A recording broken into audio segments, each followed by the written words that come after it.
Mari kita melihat bahagian akhlak. Bahagian akhlak terbahagi kepada dua, iaitu akhlak mahmudah dan satu lagi. Bismillahirrahmanirrahim. Assalamualaikum warahmatullahi wabarakatuh. Allahumma salli ala Sayyidina Muhammad. Alhamdulillah, syukur kita kepada Allah Subhanahu Wa Taala.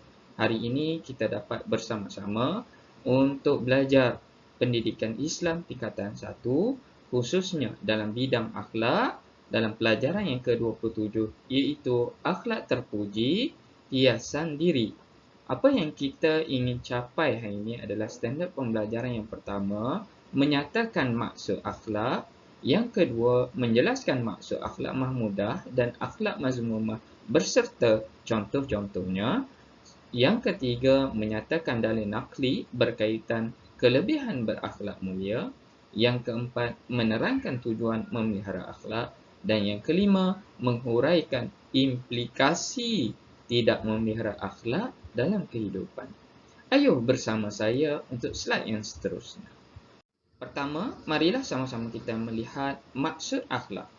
Maksud akhlak pada bahasa adalah perkataan akhlak berasal daripada perkataan khuluq yang bermaksud budi pekerti, watak, kelakuan dan tabiat. Manakala maksud akhlak dari segi istilah pula ialah sifat yang tertanam dalam jiwa yang mendorong lahirnya sesuatu perbuatan dengan mudah tanpa pertimbangan dan pemikiran yang mendalam. Itulah maksud akhlak. Baik, mari kita melihat bahagian akhlak. Bahagian akhlak terbahagi kepada dua, iaitu akhlak mahmudah dan satu lagi akhlak mazmumah. Yang mana baik, yang mana buruk sebenarnya? Jom kita lihat. Akhlak mahmudah ialah sifat dan tingkah laku terpuji yang terdapat pada diri seseorang yang bertepatan dengan nilai dan perakuan syarak. Baik, mari kita lihat pula akhlak mazmumah. Apa itu akhlak mazmumah? Akhlak mazmumah ialah sifat dan tingkah laku keji yang terdapat pada diri seseorang yang berlawanan dengan nilai dan perakuan syarak. So, mana yang kita nak? Kita nak akhlak mahmudah. Jom kita lihat contoh akhlak mahmudah kepada Allah SWT. Akhlak kita kepada Allah. Yang mahmudah ialah contohnya syukur, sabar, redha, tawakal, zikir dan qanaah. Apa itu qanaah? Qanaah ialah berasa cukup dengan rezeki yang Allah berikan. Itulah qanaah. Manakala akhlak mazmumah pula, contoh akhlak yang buruk manusia terhadap Allah. Contoh riak, putus asa, sangka buruk dan lalai. Lalai kepada Allah SWT. Na'udzubillah, minta dijauhkan. Okey, kita lihat yang di bawah sedikit ialah contoh akhlak kita dengan sesama manusia. Dari segi akhlak mahmudah, contohnya tawaduk, merendah diri, menghormati orang lain, menghormati guru, rasa pengasih dan juga pemurah. Ini salah satu antara contoh akhlak mahmudah kepada sesama manusia. Banyak lagi yang boleh kita senaraikan. Manakala akhlak mazmumah pula, contoh akhlak mazmumah manusia terhadap manusia adalah seperti sombong, memandang hina orang lain, kasar, memfitnah, khianat, mencuri, bakhil dan sebagainya. Inilah contoh-contoh akhlak sesama manusia yang mazmumah. Minta diri kita jauh sama sekali daripada akhlak-akhlak ini. Seterusnya kita lihat kepada kelebihan berakhlak. Orang yang berakhlak mahmudah mendapat kedudukan yang tinggi dan mulia di sisi Allah SWT. Allahu Akbar. Jom kita jadi orang yang berakhlak. Yang pertama, orang yang berakhlak mulia akan menjadi sempurna imannya.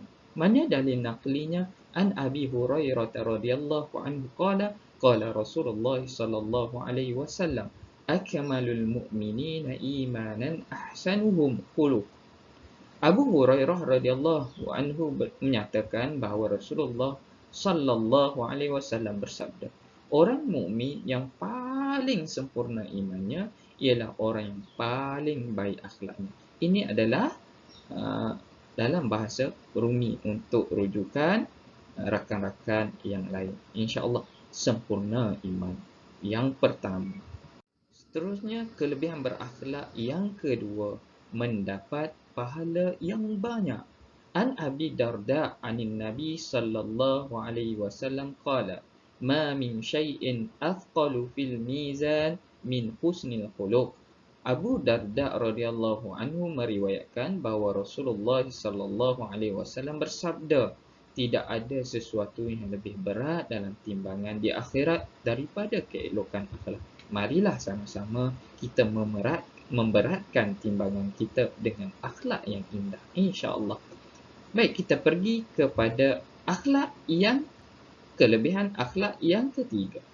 Kelebihan akhlak yang ketiga ialah sentiasa dipandang mulia. Allahu Akbar. Inna min ahabbikum ilayya wa aqrabikum minni majlisan yaumal qiyamah ahasinakum akhlaqan. Sesungguhnya orang yang paling aku cintai dalam kalangan kamu dan paling dekat kedudukannya denganku pada hari akhirat ialah orang yang paling baik akhlaknya.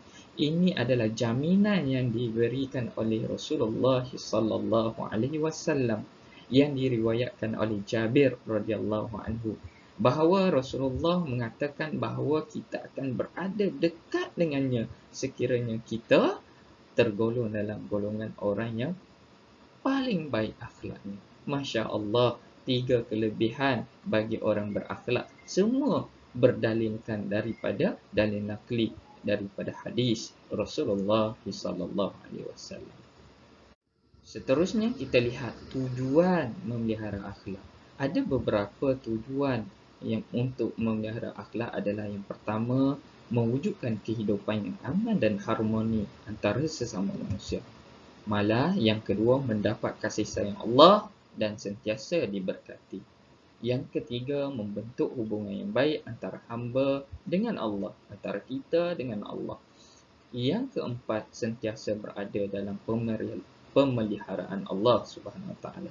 Yang kelima, mendapat syafaat dan rahmat Allah pada hari akhirat. Syafaat adalah pertolongan. Di hari akhirat kita akan dapat pertolongan daripada Allah dan rahmatnya sekiranya kita memelihara akhlak. Yang keenam adalah mewujudkan kestabilan politik dan keamanan negara. Dan yang terakhir adalah meningkatkan kualiti modal insan. Kita manusia menjadi modal insan yang sangat baik, menjadi orang yang bekerja dengan baik dan sebagainya. Inilah kualiti yang kita ingin capai. Baik, yang terakhir adalah implikasi tidak memelihara akhlak. Ambil perhatian ya pelajar, implikasi bermaksud kesan buruk. Okey, implikasi atau kesan buruk sekiranya kita tidak memelihara akhlak. Nauzubillah. Yang pertama, akhlak yang buruk akan meruntuhkan maruah diri. Maruah diri kita akan runtuh. Malah hina di sisi Allah dan pandangan manusia. Manusia, Allah lihat kita dalam keadaan hina. Inilah implikasi yang kedua. Implikasi yang ketiga, sifat sombong dan bongkak akan dibenci oleh manusia. Diri kita akan dibenci sekiranya kita menjadi sombong dan bongkak. Dan yang keempat, sifat riya menyebabkan diri kita dimurkai oleh Allah SWT.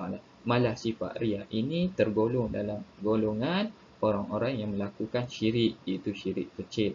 Dan yang kelima, biadab kepada guru menyebabkan hilangnya keberkatan ilmu. Na'udzubillah, mintalah diri kita dijauhilah daripada sifat-sifat ataupun akhlak ataupun adab-adab yang buruk ini untuk mengelak diri kita daripada hina di sisi Allah, dibenci oleh manusia, dimurkai oleh manusia, hilang keberkatan ilmu dan sebagainya. Na'udzubillah. Jadi marilah sama-sama kita menjadi insan yang berakhlak mulia seperti mana Rasulullah. Apabila ditanya tentang akhlak Rasulullah, maka Aisyah menjawab, akhlak Rasulullah adalah Al-Quran Karim. Begitulah indahnya sifat atau akhlak Rasulullah. Malah Allah meletakkan nama Rasulullah sebagai Muhammad. Kenapa? Yang Ahmad itu bermaksud yang terpuji dan sangat terpuji. Allah menamakan Rasulnya Muhammad dan Ahmad sesuai dengan akhlak baginda yang terpuji dan bertepatan dengan Al-Quran. Masya Allah, marilah sama-sama pada hari Jumaat ini kita banyakkan selawat kepada Rasulullah sallallahu alaihi wasallam. Dan sekadar itu untuk hari ini, apa yang baik itu datang daripada Allah Subhanahu wa taala. Apa yang kurang itu daripada kelemahan saya sendiri, saya mohon maaf. Dan insya-Allah kita bertemu kembali dalam tajuk atau pelajaran yang akan datang. Ingat, jangan lupa buat latihan pengukuhan yang saya berikan nanti. Insya-Allah. Assalamualaikum warahmatullahi wabarakatuh.